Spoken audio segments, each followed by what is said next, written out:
Hey guys, Coach Phillips here. I'm here to give you some prevention techniques for knee injuries. So I got this from our athletic trainers at school, largely because I've got a knee injury that I'm trying to recover from myself.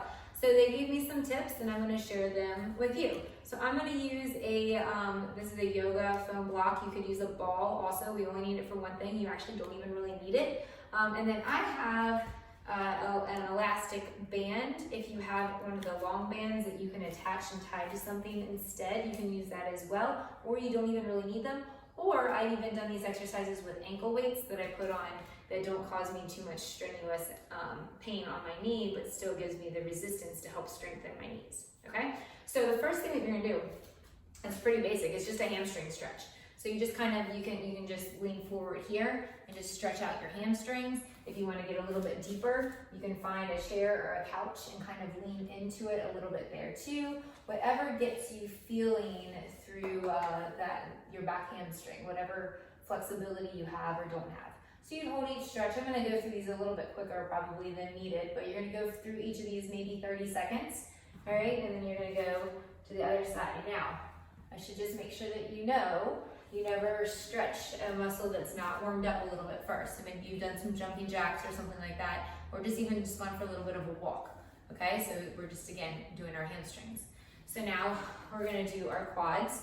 So my knee is hurt, so I do the back of my leg, I do the front of the leg. The idea for these exercises today is to strengthen the ligaments, the tendons, and the muscles around the knee, so that the knee itself isn't getting all of that shearing force when you walk, when you run, when you jump, when you do your activities, so that the muscles, let's switch legs, so the muscles around the knee can be more stabilizing, as well as the tendons and ligaments. So that's what all of these exercises are kind of intended to do.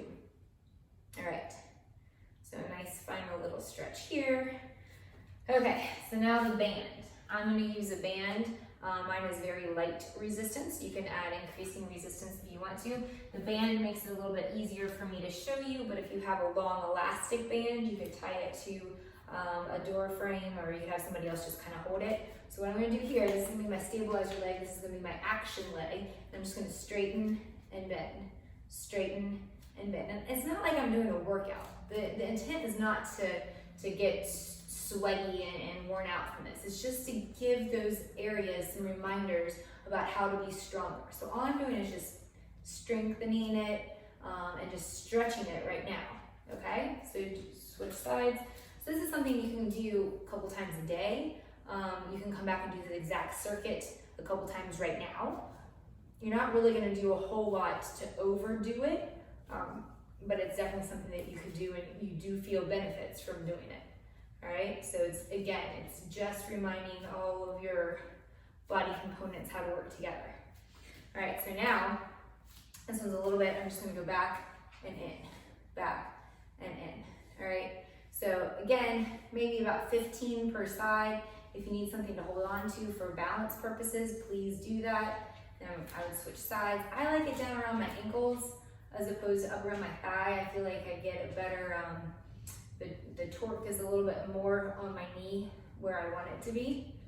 All right, so then you would do the same idea going to the side, out and in on your side. So for me, my hip is feeling it a lot too right now, but again, all of it is connected. If you stretch your IT band, which goes from your hip to your knee and then all the way down to your ankle, it's all kind of connected. Switch sides. I'm not really counting, I'm just kind of giving you the idea of what the activities are. So I'd say do 15 each side, all right? So we go on side to side. Now what we're gonna do is we're gonna pull across you in front. So just like a nice little across in front as you go. I'm kind of crisscrossing my body a little bit, and everything's under control. I'm not letting it kind of whip me back.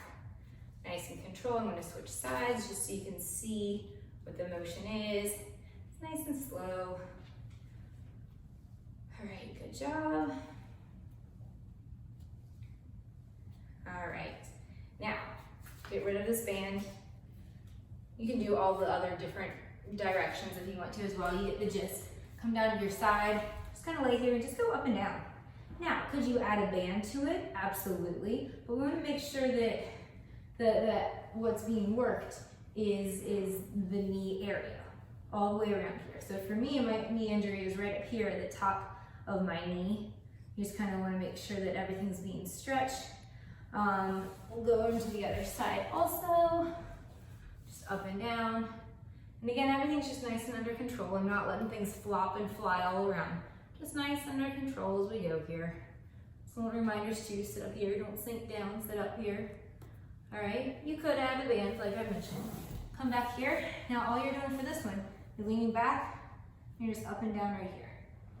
Okay, you can feel this strengthening your entire knee area as you go here. You could add a light leg weight if you wanted to. I've done it with some 5-pound leg weights before. You can add the elastic band if you want to between the 2 feet. I just kind of kept it basic. If you can't just hold like here, you can obviously put your hands back here. That's perfectly fine. Just up and down.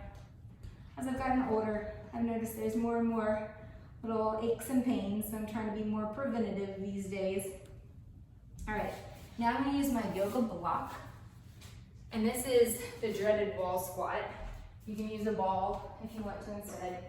All you're doing is coming here, 90 degrees, and you're squeezing the ball or block or whatever it is together. So that's adding a little bit of extra force going inward to kind of help you out a little bit with it. All right, so you just kind of hold here for 30 seconds or so.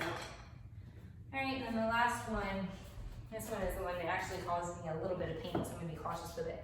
It's best to do on a step, but you can just kind of up and down a little bit. So it's a nice, easy motion. And again, it's nothing that's adding a lot of impact to you, but it's creating the things firing together that all need to be firing together to hopefully help your knee stay healthy or for it to recover. So like I said, about 15 per side, 30 seconds. Come back and do it a couple times a day if you can, definitely a couple times a week. And hopefully it helps recuperate and recover any aches and pains you might be feeling these days. All right, thanks, come back and see me again.